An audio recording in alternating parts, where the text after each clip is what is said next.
What's poppin'? There he is. Yeah. What's going on? Now, without being like on some sentimental stuff, you know what I mean? Every time we interview, we always gotta reiterate that, you know, we've been messing with each other, no homo, for some years. Y'all held me down, you know what I'm saying? No matter what.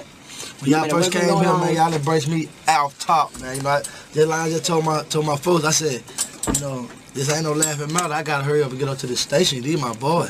I told her, you know, your assistant called me today, and I was like, you know, there's certain people in the industry that I jump from. Mm-hmm. You know, yeah. and it is what it is. You know, what I mean, I don't sugarcoat it, and I don't try to lie about it. Mm-hmm. You, Waka, you know, your whole family. Yeah. Whenever y'all ask me to do something, I try to break the rules a little bit. We always break the rules. You know what I'm saying? And when it comes to Gucci Mane and what you got going on, whatever you got going on, whether it's looked at as good or bad, that's not the judge. I'm just here as a vessel for, you know, tell my partner, because when we was coming up in radio, you was one of the only people that said, I'm messing with y'all. Yeah. I'm gonna come interview with y'all. I'm gonna come do this with y'all. You know what I'm saying? And so I don't really look at the whole political side of stuff. I look at the loyalty things. Yeah. And I believe that that's what's kind of missing in the game, man. I'm just kind of glad that you've always kept this crazy buzz musically, and even with your team now, with you signing Scooter and the other artists you have on your team. It's all you're never not busy. Yeah. You know, and as an independent label, man, I mean, what do you contribute that to? First off, I like to say I appreciate that, you know what I'm saying, because it means a lot to me, too, because you and Jay Nick's been down with, you know what I'm saying, I do appreciate y'all loyalty, because y'all always went hard for the squad. But on another note, me being just an independent artist, you know, even though, you know, me and Big Cat, you know, severed our ties and went different ways, I still got a lot of respect for him because he showed me a lot, I learned a lot from him.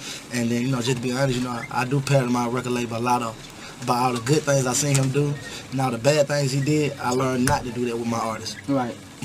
And now that you got Scooter, like what's gonna be the next move with him? Because I mean, you got some people underneath your belt. I mean, you know what? I'll say this. I remember Nicki Minaj. Yeah. And I remember her being there with y'all and y'all saying, yo, I got this female artist and blah blah blah and all this stuff. And I remember Miss Deb calling me, and I remember you saying, yo, I got this female, she's bad, she gonna go. And I remember when I first said something to the people in the A-Town, everybody was like, man, I don't like her, she's too much of a character. And everybody said that. Everybody said that. And then when I see her now, and I see her with Young Money and she's doing her thing, and salute to her, because you know everybody wants a good career, I get a little upset. I feel like that should be, where's the credit to Gucci at? It's like when she came to Atlanta, you know what I'm saying, she gave me a shout out and said I helped her in her career. But at the end of the day, you know what I'm saying, you know, I just think a lot of times you keep it real with somebody, you can't expect them to keep it real with you. I told you, man, this industry that want to be famous and people forget how to keep it real and forget the people who helped them get to where they at. As soon as that money started coming in and people start, that fame must have fooled, man, you know what I'm saying, it really is.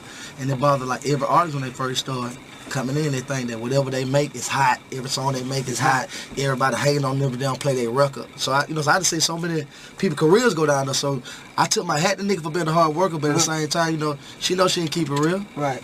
Because I was told, but it seemed like, you know, even with you with just the Brick Squad period, like another artist, I can honestly say that the first time I met him was with y'all. That was French Montana.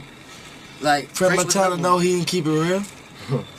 Yeah, I've heard that French Montana is not looking and behind the scenes. He's got a lot of things going on that's not too kosher. You know what I mean? I don't know. I'm not there, but when y'all tell me stuff, I'm like, yo, something was really wrong, because I know when y'all say something, it's something really bad behind it. My thing is, I ain't going out my way to even tell somebody they ain't real or they fake or they lame, because you know, all that's got nothing to do with me. Right. But when it started spilling into my business and my affairs, you know what I'm saying, I'm a vocal person, I usually speak on it.